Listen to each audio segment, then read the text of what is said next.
Believe it or not, the first written record of strange happenings in the Bermuda Triangle can be found in the ship's log of Christopher Columbus. Lying becalmed in the Sargasso Sea, Columbus and his men witnessed strange lights dancing above and below the surface of the water. Little did they know that that would be among the most harmless of the events that would terrorize vessels in the Bermuda Triangle.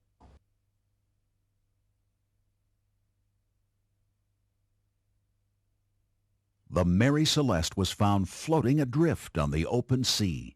The vessel seemed to be in perfect condition, but the passengers and crew had disappeared without a trace.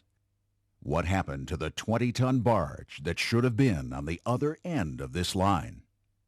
Did Flight 19, 5 Grumman bombers really get lost flying from Fort Lauderdale to Bermuda? Or is there something else at work in this troubled part of the Atlantic Ocean?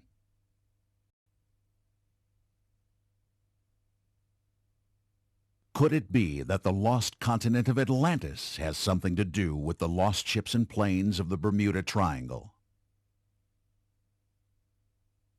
What is it that grips pilots and seamen alike with a cold fear as they traverse these mysterious waters? From Columbus's day to our own, these and many other strange, unexplained anomalies have haunted this triangular piece of the Atlantic Ocean. Is there some rational explanation? Can we unravel the secret of the Bermuda Triangle? We all go through life accepting what textbooks told us about the universe. But what happens when questions are raised about many of our fundamental beliefs? A mystery that cannot be explained. An enigma that defies reason. A surprising and unexpected answer. To encounter such a mystery firsthand may change your life forever. Face to face with the greatest riddles of the ages, the world's most profound mysteries reach out and touch your life in ways you've never imagined possible. Encounters with the unexplained. In today's sophisticated society, many people tend to dismiss the so-called mystery of the Bermuda Triangle in the same way they would a superstition or a fairy tale. But unlike harmless fairy tales, the strange happenings in the Bermuda Triangle often result in loss of life, not to mention the enormous property losses. Given the growing body of evidence that something sinister, something well beyond our understanding is going on there, it seems the better part of wisdom to try and discover the truth behind the so-called legends of the Bermuda Triangle. To many, the Bermuda Triangle is nothing more than the nickname given to an area of the mid-Atlantic, roughly cornered by Florida, Puerto Rico, and the island of Bermuda. But is there something more? Is this relatively small piece of the Atlantic in some way different from other parts of our planet's oceans? According to those who study the mysteries of the Bermuda Triangle, there have been over 1,000 vanishings of everything from huge naval vessels to private boats, from small planes to commercial airliners since 1945 alone. And of course, not only the craft disappear forever, but all the people on board them as well. I think the most spectacular mystery about the Devil's Triangle is probably one of the ones that's more played down than any other, and that's the disappearance of the Navy ship USS Cyclops. This was a 500-foot, 19,000-ton coaling ship. And this took place during World War I. Back then they had coal ships instead of tankers because most of the ships operated on coal. Well, this ship put to sea from Barbados in the British West Indies bound for Norfolk, Virginia. It was never seen again. The ship and the 300 officers and men disappeared without a trace. Some claim that violent weather in the region is responsible, that sudden squalls have downed aircraft and sailing ships alike, sending them in moments to the bottom of the sea. Others, however, suggest a far more sinister force is at work. From the old Spanish Admiralty records that Columbus wrote, we learn that he was the first to record the strange and frightening images in the night sky over what we now call the Sargasso Sea.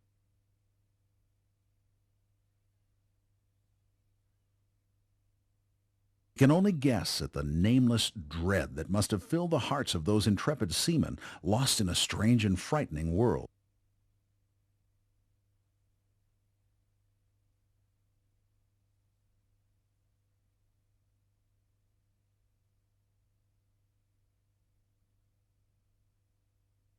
But from his log and reports, we know that the Columbus expedition encountered the same mysterious phenomena in the Bermuda Triangle that continues to haunt us even at the dawn of the 21st century. Columbus also recorded that the island natives, like the Caribs and the Arawaks of Puerto Rico, were long familiar with strange occurrences in this part of the world.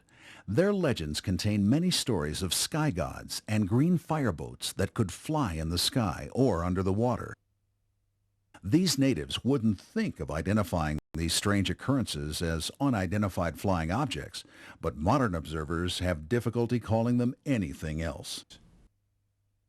I myself have only had one experience on the Devil's Triangle, and that was in the southeastern Bahamas when I saw or thought I saw a lighthouse that wasn't there.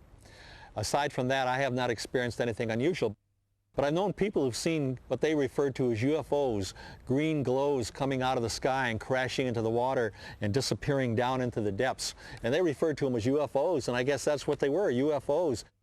UFO doesn't necessarily mean flying saucer. UFO is unidentified flying object, and that is exactly what they were, unidentified flying objects. We don't know what they were. I was sitting on the beach in Bimini one night when I looked towards Miami, Florida, and I saw a red light acting really erratic in the sky. So I took off my glasses and I cleaned them to see if there was anything on the lenses. There wasn't. So as far as I'm concerned, it was a UFO because I couldn't identify it. But as strange as this and other stories may be, they pale in comparison to the more terrifying aspect of the Bermuda Triangle, the history of strange disappearances, the list of ships reported lost, the stories of ghostly derelicts, and the accounts of aircraft seemingly snatched from the skies is staggering. And virtually every lost vessel represents an appalling loss of life. One of the most famous lost aircraft cases is that of Flight 19, 5 aircraft that vanished together shortly after World War II. It's also the story that gives us the first clues linking the Bermuda Triangle to some sort of time-space vortex. The Naval Air Station at Fort Lauderdale, Florida, was the scene of one of the most spectacular mysteries of the Bermuda Triangle. It began routinely enough on December 5th, 1945. An advanced training flight was scheduled for takeoff at 1400 hours. 5 pilots and 10 crew members were scheduled to go up. Ironically, their course was to be a simple triangle with an expected flight time of 2 hours. The flight leader was Lieutenant Charles Taylor, an experienced combat pilot with over 2,500 hours of flying time. Flight 19 had completed the first leg of the flight plan and turned north. Suddenly, all of the aircraft began experiencing problems with their instruments. This is Foxtrot 28, calling Foxtrot 36. My instruments have gone crazy. Some 40 miles away, Lieutenant Robert Cox, a training instructor, picked up their transmissions, but for some reason they couldn't hear him. Cox called the base station in Fort Lauderdale, and immediately emergency procedures went into effect. Base operations continued to receive Lieutenant Cox's transmissions, which told them Flight 19 was lost and disoriented, but they could not get through to Taylor or any of his pilots. Ham radio operators up and down the coast were also tuned into the lost flight and monitored their frequency. Then, as night fell, one of them caught the last words to ever be heard from Flight 19. Don't come after us! They look like... What could have been going on that persuaded Lieutenant Taylor that any rescue attempt would be useless? Meanwhile, according to Berlitz, a huge search and rescue mission had already been launched. But then, the first plane to respond to the emergency, a giant Martin Mariner with a crew of 13, disappeared from radar. In the end, Flight 19 and the Martin Mariner, 28 men in all, disappeared without a trace, as if they had passed through some window into another dimension. According to Berlitz, the Naval Board of Inquiry attributed the disappearance to malfunctioning navigational equipment that caused the planes to run out of fuel far out at sea. But is it really possible for this to have happened to all 6 planes simultaneously? Berlitz goes on to say that one member of the Board of Inquiry was quoted as saying, "Flight 19 vanished as completely as if they had flown to Mars." For over 40 years, the disappearance of Flight 19 from a Fort Lauderdale air base in the mid-1940s has been written off as just another of the many Bermuda Triangle anomalies. But could there be a completely different explanation? Could it be there are experiments going on that someone wants us to think are the work of aliens? Is there another Area 51 located in or near the Bermuda Triangle? Is it even remotely conceivable that officials are promoting the idea of aliens in order to cover up what is really going on? Few people would deny that many strange and unexplainable events have taken place in the Bermuda Triangle. The question is, what is the cause of all these strange vanishings? Is this part of the Earth's surface some kind of anomalous energy-time vortex? Or could it be something else? Puerto Rico is a continual hotspot for UFO activity, and it has been for years. UFOs being seen and photographed going in and out of the water just off the coast of Puerto Rico. Intense activity near a U.S. naval base there called Roosevelt Roads. And the Navy, of course, is very mum about this sort of thing. They don't say very much about it, but it's continuous. For example, there is a beautiful mountain in Puerto Rico in the middle of a tropical rainforest called El Yunque. For some interesting reason, it has continually been a spot of intense UFO activity. And when I was there with an investigator friend of mine who I highly regard and highly respect, we went up on top of El Yunque. This place is swarming with Wackenhut security. Now, it's interesting to note that Wackenhut Security is also the organization that provides the security at Groom Lake, Site 51, Dreamland, near Nellis Air Force Base in Nevada. Why are they all over El Yunque in Puerto Rico? Why, indeed. After all, it seems highly unlikely that aliens would need the protection of the Wackenhut Security Force. Yet something out of the ordinary definitely seems to be going on in the region. Sightings of UFOs are quite common in the Bermuda Triangle. There have also been numerous accounts about disc-shaped UFOs under the water in the same way as they perform in the air.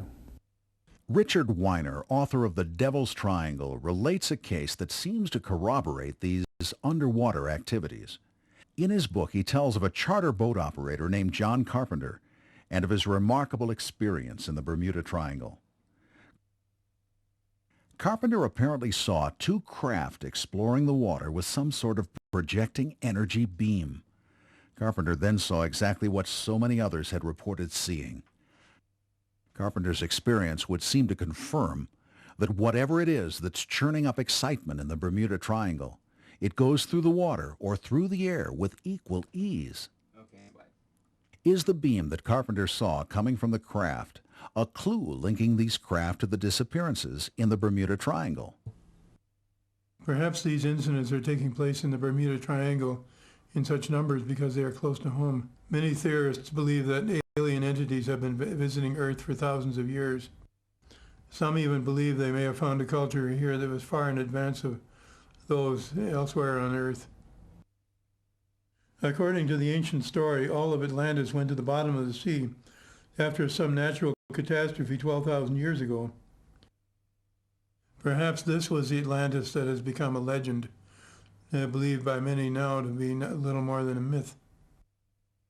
According to some investigators, the myth of Atlantis took a decisive turn toward reality in 1968 when Dr. Manson Valentine, an underwater archaeologist working with Charles Berlitz, discovered the Bimini Road, an underwater structure of hundreds of huge cut stones, blocks, and columns that formed two roughly parallel lines that veered like a J off the shore of Bimini's North Island.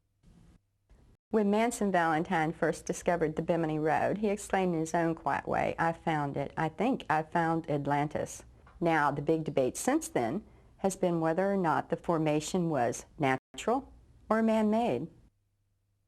When Manson was alive, he continually refuted the geologists' claim that the Bimini Road was a natural formation.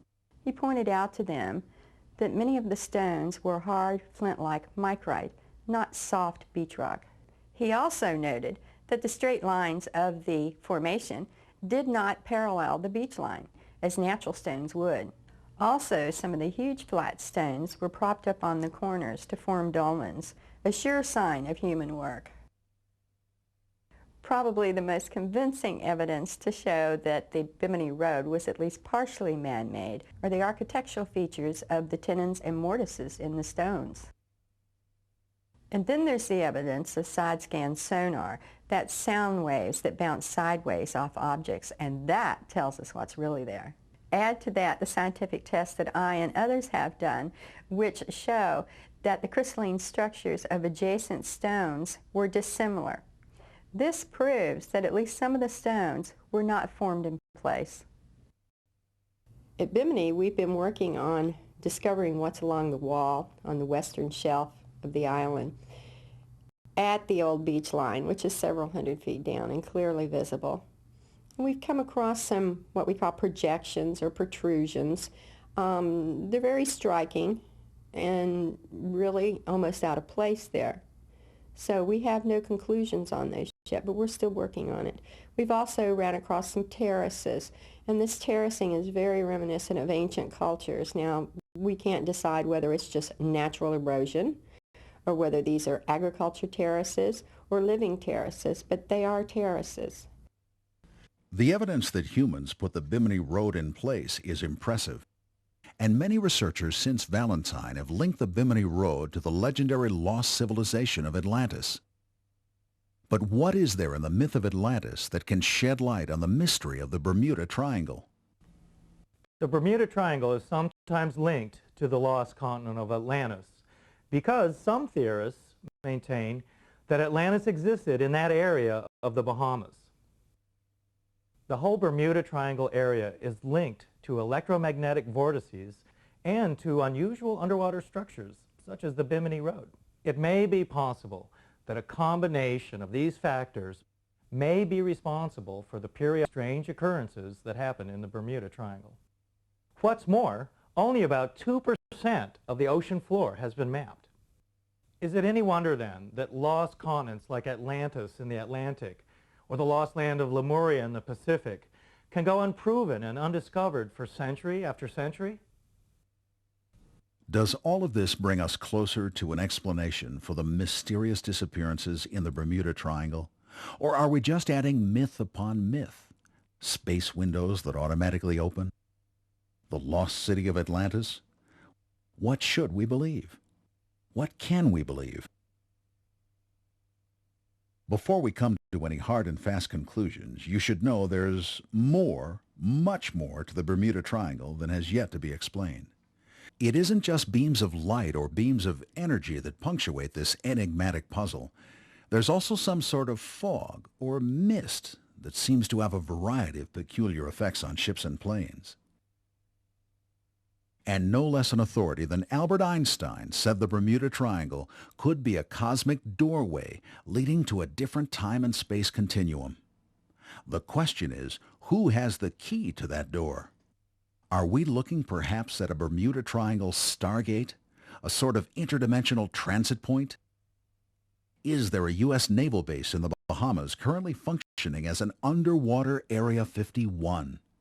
Does this base employ top security measures that have nearly landed unsuspecting tourists in prison?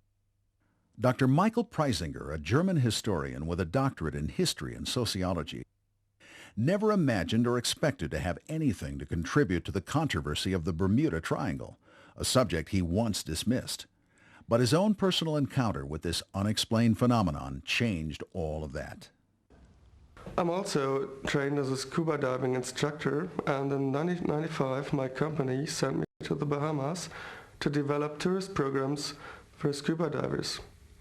In the course of my work, I heard persistent reports of persons on boats who had experienced sudden deviations in their compass readings, which had put them off course. My curiosity as a historian got the better of me, and I decided to look for magnetic field anomalies in the places people had reported and bring back exact figures for those deviations. We found clear evidence of magnetic deviations at a majority of the half-dozen locations that I investigated. When I communicated these figures to a number of physicists around the world, every one of them said that such magnetic field anomalies could only be caused by briefly appearing micro-wormholes. Professor John Wheeler of Princeton University first gave the name wormholes to what he believes are transit tunnels between different dimensions of reality.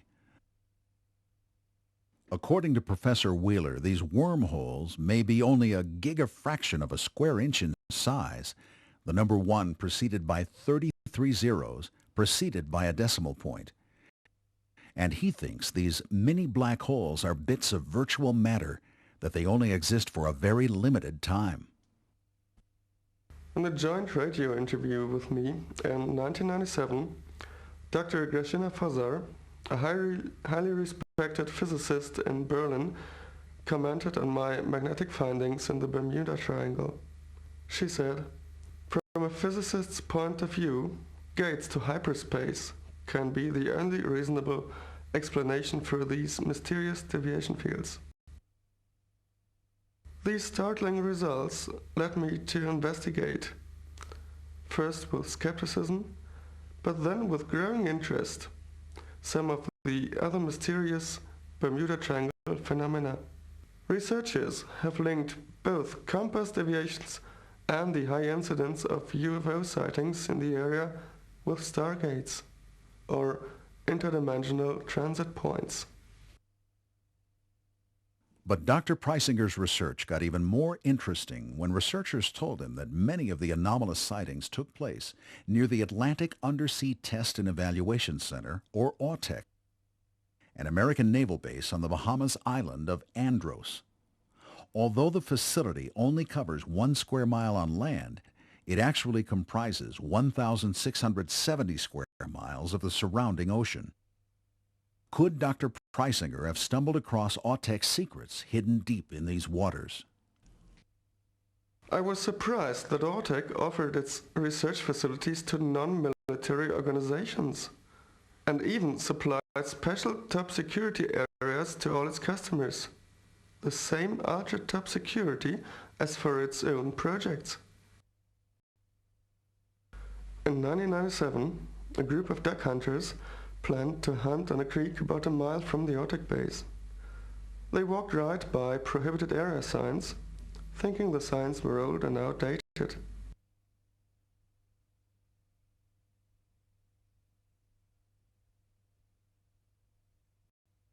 Suddenly, they were surrounded by camouflage personnel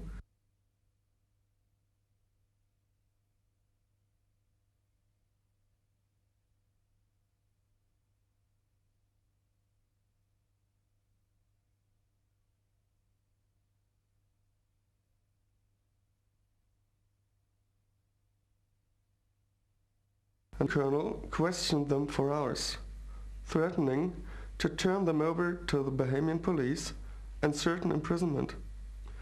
The colonel seemed especially interested in what the hunters had to say about the power boats, but eventually he told them he would believe their duck hunting story if they would swear to keep quiet about the power boats on the creek. And then the colonel released the hunters. Why was AUTEC conducting tests on torpedo boats on a creek when they had 1,670 square miles of ocean in their designated testing area? Wouldn't it have made more sense to test a torpedo boat and its torpedoes on the open sea? Preisinger has received numerous reports from people who claim to have witnessed strangely shaped metallic aircraft that appeared to be hovering on the surface or moving rapidly and erratically in the waters off Andros Island. Could it be that all the talk about UFOs is just a case of mistaken identity? A Viennese businessman told me that once he was yachting off the coast of Andros, not far from AUTEC, and saw what he thought was a whale lying motionless at the surface. But with his binoculars he realized that it was really the upper part of a shiny, metallic, 150 feet long, cigar-shaped hull lying motionless on the water. As he approached within a nautical half-mile of the strange craft, it suddenly started to move with incredible speed along the surface of the water, leaving nearly no wake, and then it vanished underwater. Has a lone German scuba diver happened onto an underwater Area 51? Could AUTEC, like its alter ego, Area 51 in Nevada, be ground zero for governmental conspiracy and the suppression of extraterrestrial information? Or is the whole UFO idea just a cover for what's really going on? A Navy engineer came to AUTEC in 1985 to help improve the propulsion efficiency of nuclear-powered submarines. He was surprised to receive only a Level 2 security classification. And he was also surprised when he was given ideas, materials and tools that he thought were way beyond the current knowledge of engineering science. But that worked extremely well for the project. As far as this engineer was concerned, the Navy had access to some sort of advanced technology that seemed to be far beyond the knowledge of the best engineers. The story soon took an unexpected and sinister turn. A Level 2 mechanic became curious about all this talk. So one night he sneaked into the top secret area. The next morning, exhausted from not sleeping all night, he told of seeing an alien ship inside the area and said that the Navy was cooperating with the aliens. A few days later, the base authorities unofficially reported that the mechanic was suffering from malaria from a previous assignment at the Panama Canal and was at the hospital. Then, 2 weeks later, 2 curious sergeants from the maintenance department secretly entered the top secret area. They claimed they saw a very strange vessel they described as about 200 feet long and cigar-shaped with a smooth surface. 3 days later, while supervising the moving of a huge turbine of a ship, the lifting crane collapsed and killed both enlisted men. Then, when the engineer and a few others attempted to speak with a mechanic in the base hospital, they learned from official reports that the mechanic had died of malaria.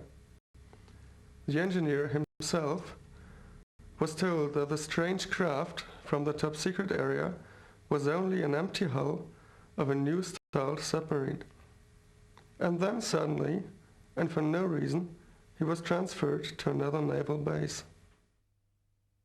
Dr. Preisinger is not the only researcher honing in on the possibility of military involvement with so-called UFOs and interdimensional travel. We're dealing with something which is interdimensional. We're probably dealing with something which has been around for a very long time, not just since 1947. And the UFO phenomenon is something highly complex and is composed of many, many different aspects. Well, you have to ask the question, are they from another planet? We don't know the answer to that. A lot of people believe they're extraterrestrial. A lot of other people believe that they are from other dimensions, parallel universes, time travelers, that they're us at 2 million years in the future, maybe separated from our reality by some thin psychic membrane. Has anyone gone through that doorway that we know about? More importantly, are there any witnesses to such an occurrence? Carolyn Cassio, a licensed pilot flying a light plane with one passenger aboard, was clearly seen by two employees of the airport at Grand Turk Island. But the airport manager could not get the pilot to answer her radio signal.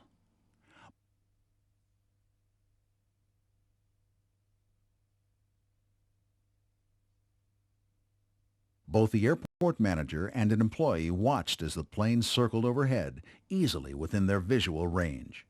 Time after time, the airport manager keyed the microphone.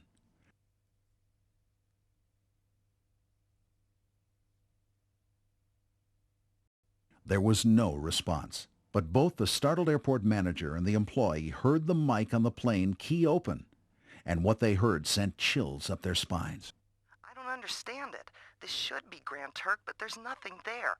It's the right place on the map and the right shape, but this island is uninhabited. No buildings, no landing strip, nothing. It has to be Grand Turk, but it's just not there. The airport manager and her employee could only watch helplessly as the totally confused pilot banked the aircraft and flew out of sight, never to be heard from again. Could it be that Carolyn Cassio had somehow flown across that thin membrane of dimension and time and actually saw Grand Turk Island as it was in some pristine past? Do the magnetic fluctuations in the area provide some scientific clues to these odd and unexplainable anomalies? Will the Bermuda Triangle finally give up some hints as to what has caused decades of strange disappearances?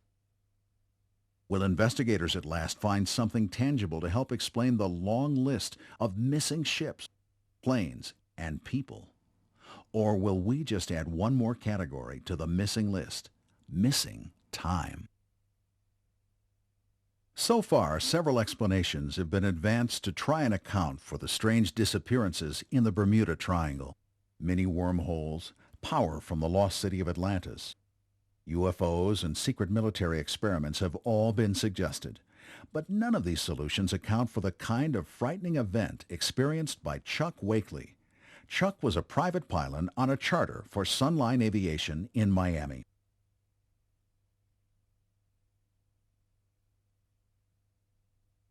He had completed his run to Nassau and was heading back to Miami. The sky, he said, was perfectly clear.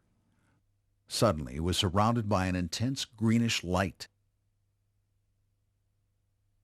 So powerful, in fact, that he could no longer see the outside of the plane.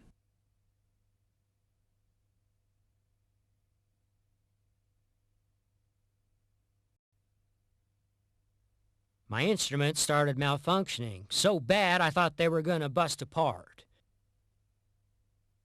By then, the aircraft was glowing so intensely I couldn't see the horizon at all, or even the moon and the stars.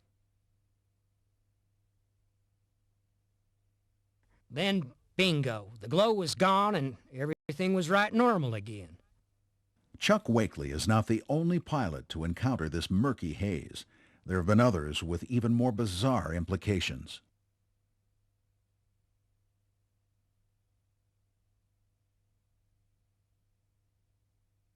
The Miami Tower was called for a time check. The instrument panel clock was right on. They were 20 minutes out and right on schedule. Later, the co-pilot would remember seeing a strange green mist that enveloped the aircraft, but otherwise everything was completely normal. But in the Miami Tower, the air traffic controller was jolted when the blip of the approaching Flight 727 suddenly vanished from the radar screen. The controller immediately went into emergency priority status. Within minutes, the Coast Guard search and rescue squadron was in action, and the Miami airport prepared for the worst. When the flight attendant checked for any last-minute instructions, she couldn't believe she had completed her usual 10 to 12-minute cabin duties in less than 3 minutes.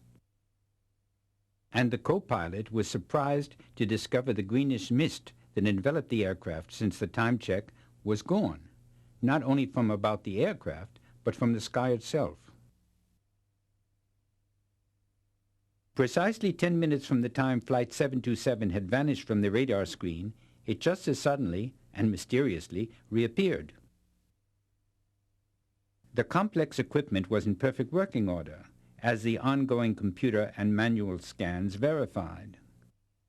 Flight 727 landed without incident, with the crew understandably curious about the emergency equipment along the runway.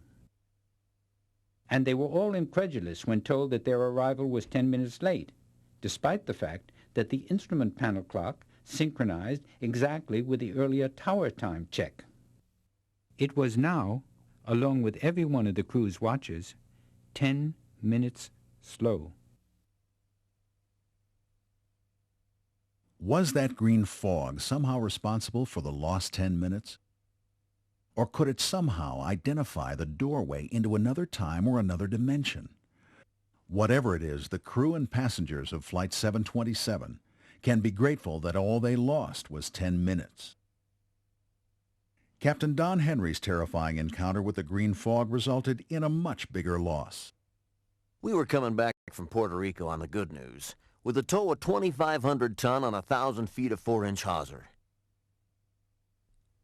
I was enjoying some downtime in my cabin when the electric started acting up. We checked the whole system, generators, breakers, shunts, just fine. Nothing wrong below. But topside, there weren't anything right. There was a funny-looking fog, I guess you'd call it, kind of oozing all over the barge. I figured I'd better take another good look inside, and that's just about when that blow smacked into us.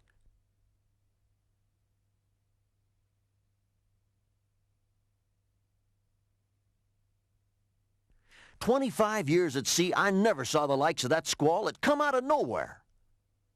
All our instruments were going crazy. Compass, radio, radar, engine monitors, absolutely berserk. At first, we was just worried about losing the tow, but then we started getting worried about our own skins. We were redlined at 850, big twin 2,000-horse EMV diesels churning up green water, and we couldn't make a foot of headway. Something had a hold of us and wouldn't let go. Then, just like that, the squall was over. We set the automatic pilot to go check damage, and we haven't lost no rigging or deck gear. But then what I saw give me goosebumps all over. A half-ton of hawser stiff-stretched after the fantail, and not a thing connected to the bitter end. When we got her hauled in, you could see there wasn't no eye splice, and the line wasn't raggedy like it had parted. No, sir. Looked like it had been whacked off with a fire axe. The sun was out, just like before, and there was a bone-aching chill in the air. Yet the rails and fittings were hot enough to give you a smart burn. We had a narrow escape from whatever took hold of us out there. A half-ton of rope stretched out to nothing, and the barge simply gone. But gone where? Could it have sunk without leaving any debris at all? And what kind of force could hold up a half-ton hawser stretched out over the water? The mysteries of the Bermuda Triangle are so diverse that no serious evidence has yet been discovered that covers all the possibilities. Could it be that the real culprits are invaders from another world? Are secret military experiments creating the havoc? Is the power of Atlantis still somehow being felt? Or are there other explanations? The blue holes in the ocean apparently have the quality of swallowing things that fall into them more quickly than other parts of the sea. It is a curious fact that no debris has been found from ships or planes which have disappeared in the triangle. It has even been suggested that for some reason it has been important to take ships and planes intact to somewhere else. About once a year, some salvage crew will claim they found one of the missing TBM Avenger torpedo bombers. And the most recent one took place right off Fort Lauderdale a few years back. They said they found 3 or 4 planes together on the bottom, and that sounded really like they had found the missing Flight 19. But doing a little research, I found out that after the war, they had a lot of planes or TBMs at the Fort Lauderdale Naval Air Station that they had cannibalized parts off of for other planes. And they couldn't fly those planes out, so to get rid of them, they loaded them on barges at Port Everglades, took them out to sea, and shoved them overboard. And my theory is that's what the 3 or 4 planes they found off Fort Lauderdale were.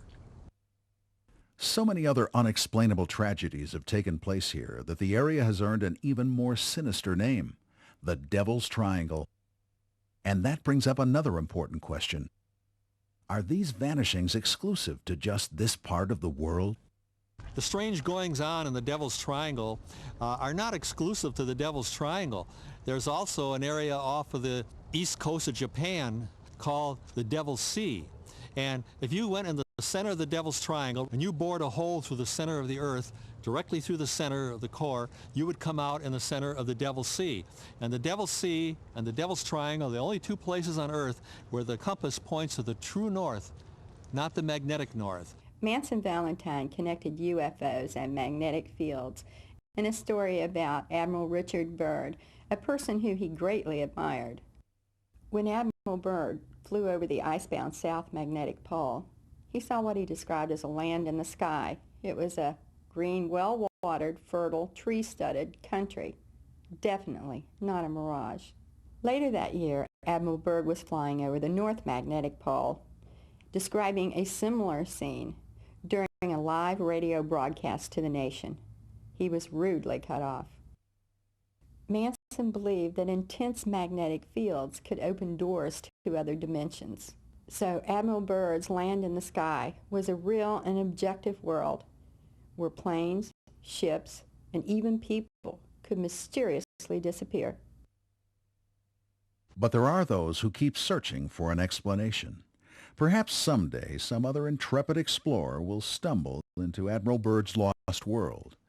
And while it doesn't seem very likely, even the military may one day be more forthcoming about their secret experiments.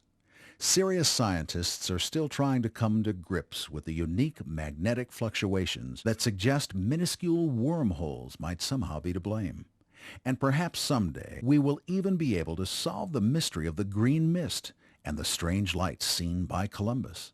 But until then, the solution to the terrifying phenomenon of the Bermuda Triangle remains shrouded in its own impenetrable fog.